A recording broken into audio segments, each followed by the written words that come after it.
think it's high time that we stop with the self-sabotage, stop playing small, start taking up more space, and actually become the main character of our lives. Now, what does self-sabotage look like in day-to-day life is that you procrastinate on things that you said you were going to do. You know that to-do list that you had, that checklist that you had, the things that you had on that list where you were like, oh, I'm going to tick off X, Y, and Z, but you haven't done any of that.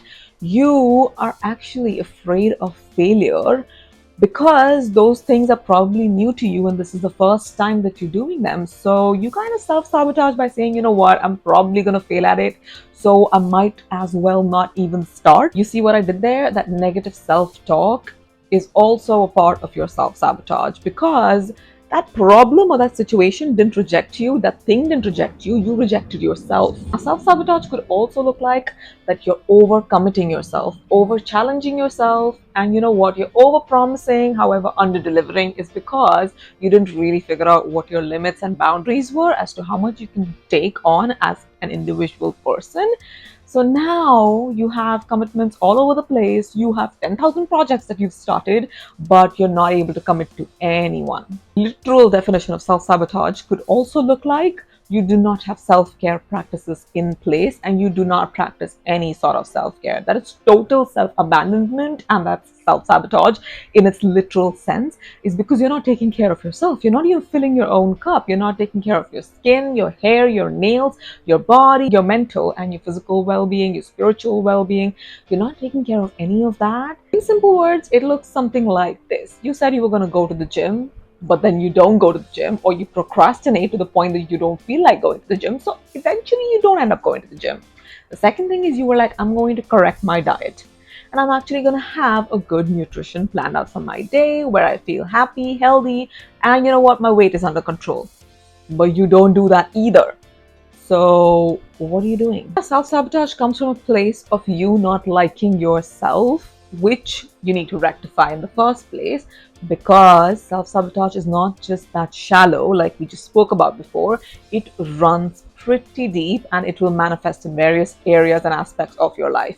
So you need to be very careful when you're even saying something negative to yourself, when you're criticizing yourself, judging yourself, hating on yourself. There are a lot of people out there who will do it for you. You don't have to do that to yourself. So please be your number one fan. Convert all of that into love and self-care for yourself, is because you deserve that grace. Now, self-sabotage could actually literally manifest into your life in the form of you abandoning your relationships. You know what? You're not interested in having relationships anymore. That's what it may look like. It may look like you're picking fights, you're getting aggressive, and you're like, I don't want to hang out with people. Like, just the idea of human beings becomes very like ew to you, because you're like, I don't want to talk to people, I don't want to do this, because you feel like, you know what, you isolating is going to give you that boost of energy that you want, but it's actually doing the opposite. You're self-isolating, which is not the healthiest. Okay, and that may also transfer over to your relationships, where you do not give your partner enough time, you do not want to communicate with them effectively, or even if you do, it always turns out to be an argument, whether that be about the minutest thing, but you just feel like you're arguing with the other person instead of actually communicating with the other person. Now, if you're at work and if you're doing something that you really like, self-sabotage could look something like this, is that you're afraid of taking up new opportunities. You're afraid of growth because you're afraid of what it might bring, the challenges, the new things, the new skills that you might learn. So you know what? It's kind of scary to you. And you kind of want to sabotage that in the first place, is because you know what? You're comfortable where you are. So it also comes from a place of being very deeply comfortable, is because you don't want to grow. So you're actually hampering not just your career and your relationships, but also your self-growth, your personal growth. It becomes non-existent, is because you know what, you don't want that anymore. It just is not a part of you. That's not your number one priority. Now, self-sabotage is very directly interlinked with you downplaying yourself. Now, self-sabotage sometimes, of course, comes from a place of being insecure and unsure, and you know what, you're just not nice to yourself.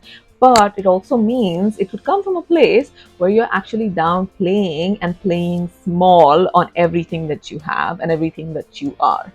Now, For example, if you're next in line for promotion at work, but you know what, you're kind of self-sabotaging and you recognize that, that could come from a place of you being in the spotlight, of you having a lot more work pressure as compared to your previous position, of you being afraid of that minute change that's going to happen, which is going to be drastic. Of course, it's not minute, it's going to be a lot, but you're afraid of what it might bring.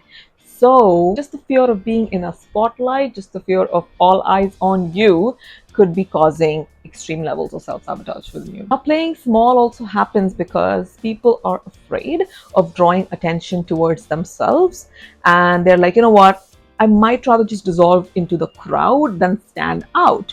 Is a big problem because you may not be fully entirely comfortable being who you are, which is something that you need to work on, or that you're an introvert and you do not want to draw that much attention towards yourself, which is completely fine. I completely get it.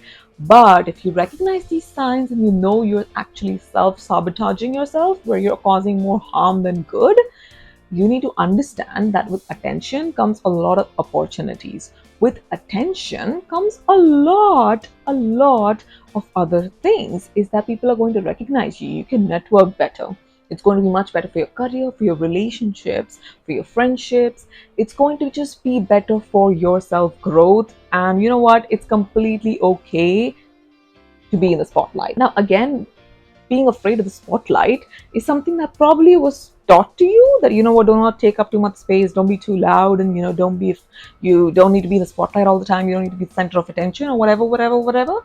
Or it could also come from a place where you're afraid of rejection, you're afraid of what people might have to say. Well, that's none of your business. That is absolutely none of your business. First of all, learn to mind your own business. Don't go poking your nose in other people's business. What they have to say about you, what they think about you, what they feel about you is none of your business. So please do not be afraid to take up space. Take up as much space as you want. Be as loud and confident and just authentically, truly you as much as you want. It's because that's it. That's what you have to do. That's what your life's purpose is in this lifetime, is to show up authentically and truly as who you are. So do not be afraid to be in the spotlight. Please be the attention seeker. Do what you want to make yourself feel good, because you have to justify your actions and behaviors to yourself and nobody else. You do not need that kind of external validation. If it is stemming from that place where you feel like, oh, if I'm on the spotlight, I'm going to need external validation. No, absolutely not. People need your validation because you're in the spotlight.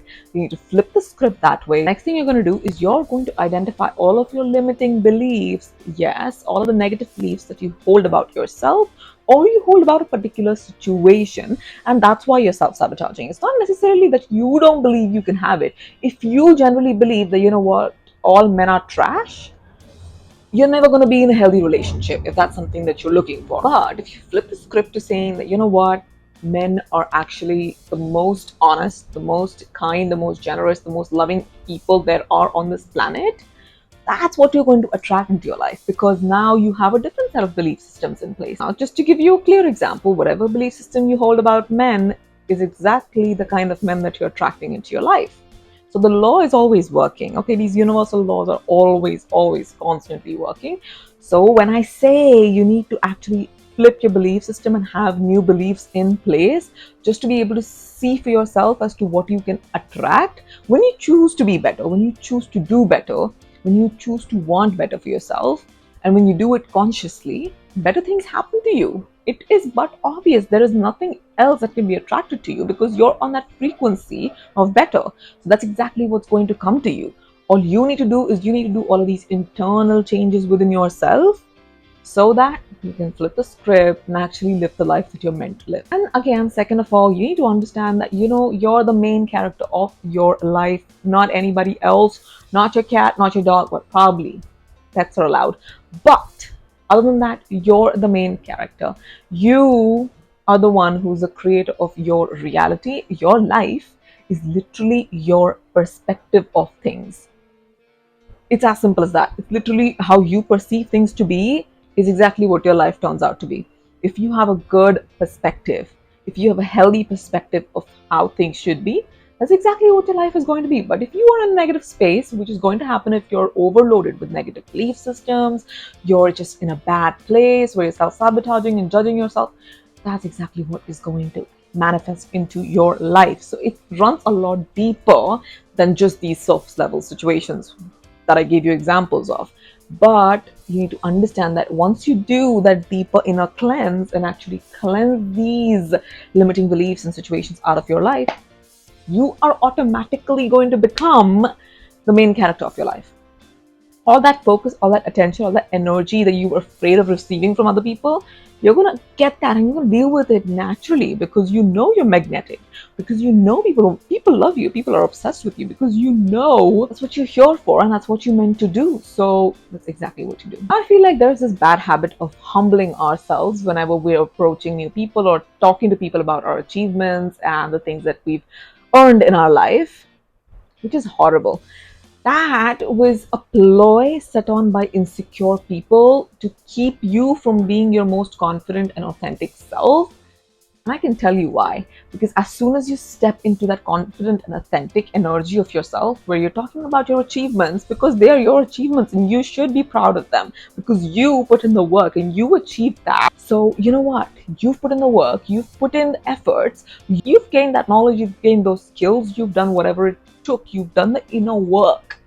Legit. Like, you've worked so freaking hard to achieve what you've achieved. You can't let people take that away from you. Like, you need to stop downplaying on shit that you've done for yourself, because if you don't celebrate yourself, nobody else is going to. And you know what? You deserve to be celebrated no matter what other people tell you. No matter how small or big your goal was, no matter small or big how your ambition was, it doesn't really matter. You've achieved something. You wanted to do that for a very long time, so you celebrate yourself and you speak about your successes, you speak about your achievement. And now again, you're going to be like, oh, this evil eye in this. Of course, talk about them once you've achieved them, not when you're in the initial stages of just like starting or working on them, because I do believe in evil eye. Not to that level that, you know what, it's going to take your life, but it does, that's just energy and it's just spiritual, so I completely get it. So keep your initial goals to yourself, but once you achieve those goals, please, please talk about them, post about them, celebrate your wins, okay? Talk to your friends about it, your family members about it, post about it on social media. Do what you have to do to validate yourself, because you deserve it. Now again, fear of failure is something that's stopping you from being the most successful version of yourself, because that fear of failure is what is actually asking you to self-sabotage in the first place, because you're rejecting yourself before that thing rejects you. Now, for example, if you're getting XYZ clients and they ask you to do some task for you, but you're like, you know what, this looks a little complicated, but you haven't even tried it yet, but you're just making this assumption that it's going to be complicated. So you kind of self-sabotage in that place and you reject them, saying that, you know what, this is something that I really can't do. It's out of my expertise. Not that, you know what, it's okay. Even if it's something different, even if it's something challenging, I want to try it. I want to be able to figure it out. Even if that requires me to gain a new set of skills, to gain some extra knowledge, it's completely fine. I will do the work and I can actually deliver their result to them. So instead of having that kind of a mindset, that's what's actually stopping you, is that, you don't have that kind of mindset, that abundance, that growth mindset. Is you need to work on building that mindset in the first place. And that will automatically happen once you get rid of all of your limiting beliefs and all that negativity and that gunk. Once you let it out of your system, there will be space for new things to come in. So these new things can be your mindset shifts that you need to stop self-sabotage once and for all. Last but not least, practice the art and the law of authenticity, people. So if you're a loud person and you take up a lot of space, take up a lot of space and be loud. Be who you are.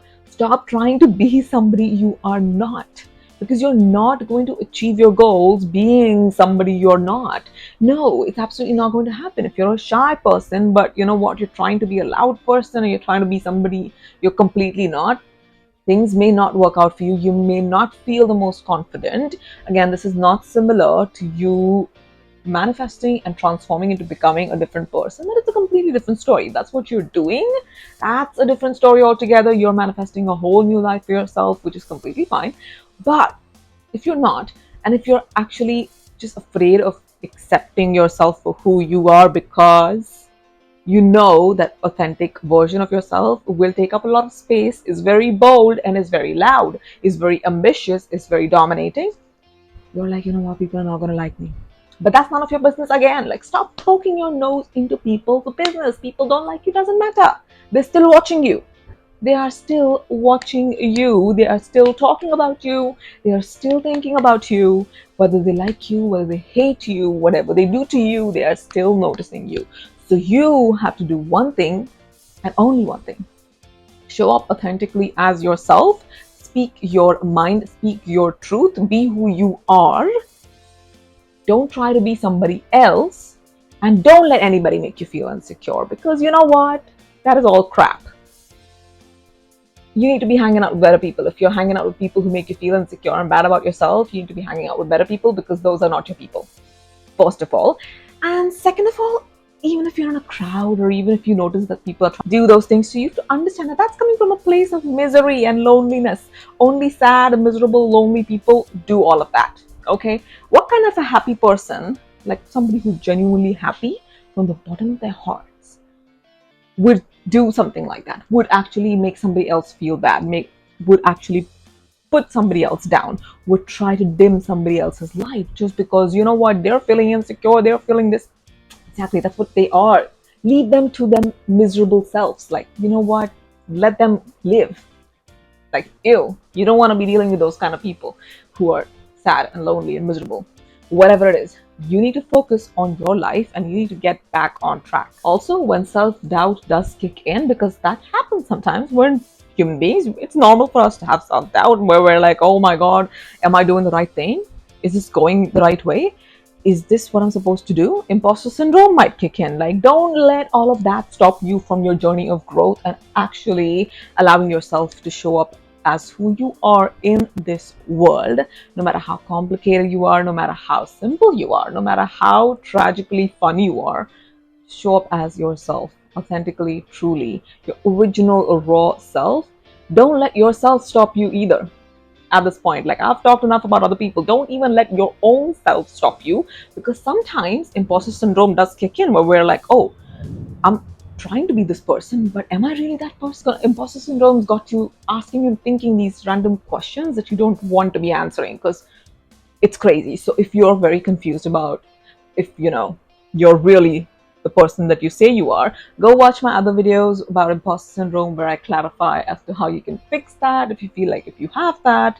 And if you don't, if it's just simple self-doubt, it's completely fine. The most ambitious people have a lot of self-doubt, by the way, FYI. So when you work around the self-doubt, it's going to go. So how you're going to work around it is you're going to use positive affirmations to reinstate the fact that you're a bad bitch. Okay? You've always been a bad bitch. You're always going to be a bad bitch. So do what you may. Make yourself feel better, no matter in whatever aspect of your life that it is that you want to feel better in. Keep reinstating it. Keep practicing it. Okay? Just keep practicing these affirmations for 28 days. That is for a month approximately. And then tell me how it feels. So now, even if you want to self-sabotage, you can't, because your brain, your subconscious mind has these affirmations on loop where you're a bad bitch. So you're like, oh, if I'm a bad bitch, I can achieve anything I want to in life. If I'm a bad bitch, I can get the man of my dreams. I can get the house of my dreams. I can have the career of my dreams. So there's just no way it's going to fail you. So go ahead and do that. Having said that, we come to the end of this video. I hope you guys enjoyed it. And if you did, don't forget to like, comment, share, and subscribe. Till then, I'm going to see you guys in my next one. Take care and bye. Money on top of me, money on top of her. Money on top of